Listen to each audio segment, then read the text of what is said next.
So hi friends, welcome back to my YouTube channel. ಇವಾಗ time ಬಂದು 9 ಗಂಟೆ, 9:30 ಇರೋದು ಕಾಲೇಜು. ಇಲ್ಲೇ ಕಾಲೇಜ್ ಮುಂದೆ ಬಂದು ಕಾಯ್ಕೊಂಡು ನಿಂತಿದ್ದೀನಿ. ನಮ್ಮ ಫ್ರೆಂಡ್ ಇನ್ನೊಬ್ಬ ಬರ್ತೀನಿ ಇಂದ, ಅದಕ್ಕೆ ಕಾಯ್ಕೊಂಡಿದ್ದೀನಿ ಇಲ್ಲೇ. ಅವ್ನು ಬಂದರೆ ಅವ್ನ ಜೊತೆ ಹೋಗೋಣ, ಇಲ್ಲಾಂದರೆ ಫಸ್ಟ್ ಪೇರ್ ಅಟೆಂಡ್ ಆಗೋ ಡೌಟ್ ಇವತ್ತು. ಯಾವಾಗಲೇ ಹೋಗಿ ಬಂದರೂ ಫಸ್ಟ್ ಪೇರ್ ಅಟೆಂಡ್ ಆಗ್ತಾ ಇರೋದೇ ಡೌಟು. ನೋಡೋಣ ಫಸ್ಟ್ ಪೇರ್ಡ್ ಹೆಂಗಾಗುತ್ತೆ ಏನು ಅಂತ. ಸೊ ನೋಡಿ ಬಂದ, ಹೋಗ್ತಾ ನನಗೆ ನಾನು ವೀಡಿಯೋ ಮಾಡ್ತಾಯಿದ್ದೀನಿ ಅಂತ ಅವ್ನು ಓಡೋಗ್ಬಿಟ್ಟ. ಇಲ್ಲೇ ಪಾರ್ಕಿಂಗಲ್ಲಿ ಒಳಗೋಗಿ ನಿಂತಿರ್ತಾನೆ ನೋಡಿ ಇಲ್ಲಿ. ಅವಾಗಲೇ ಹೇಳ್ದಂಗೆ ಫಸ್ಟ್ ರೋಡ್ ಹೋಗಕ್ಕೆ ಮನಸ್ಸಿರಲಿಲ್ಲ, ಅದಕ್ಕೆ ಇಲ್ಲೇ ಸುತ್ತಾಡ್ತಿದ್ದೆ. ನಮ್ಮ ಫ್ರೆಂಡ್ ಒಬ್ಬ ಇಲ್ಲೇ ಬಂದು ನಿಂತ ನೋಡಿ, ಲವರ್ ಬಾಯ್. ಹಾಯ್ ಮಾಡೋ.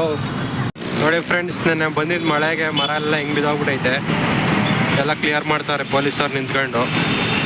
ಸೊ ನೋಡಿ ಫ್ರೆಂಡ್ಸ್, ನಮ್ಮ ಕುಡ್ಕ ಹಾಯ್ ಮಾಡೋ ಕುಡ್ಕ. ಸೊ ಅವರೆಲ್ಲ ಹೋದರು, ಅವ್ರದ್ದು ಏನು ಕ್ಲಾಸ್ ಫಸ್ಟ್ ಪೀರಿಯಡ್ ಅಟೆಂಡ್ ಮಾಡ್ತೀನಿ ಅಂತ. ನಾನು ಅಲ್ಲೇ ಸುತ್ತಾಡಿ ಈಗ ಬಂದೆ. ಈಗ ಹಂಗೆ ಬೆಟ್ಟ ಹತ್ತಾ ಹೋಗ್ಬೇಕು. ಬಂದ್ಬಿಟ್ಟು ಇಲ್ಲಿ ಈಚೆ ನೋಡ್ಕೊಂಡು ನಿಂತಿದ್ದೀನಿ. ಸೊ ಇವಾಗ ಹೊಡ್ತಾಯಿದ್ದೀನಿ ಕ್ಲಾಸ್ಗೆ. ಈ ವಿಡಿಯೋ ಇಲ್ಲಿಗೆ ಎಂಡ್ ಮಾಡ್ತೀನಿ. ಇಷ್ಟ ಲೈಕ್ ಮಾಡಿ, ಶೇರ್ ಮಾಡಿ, ಕಮೆಂಟ್ ಮಾಡಿ. Thank you for watching.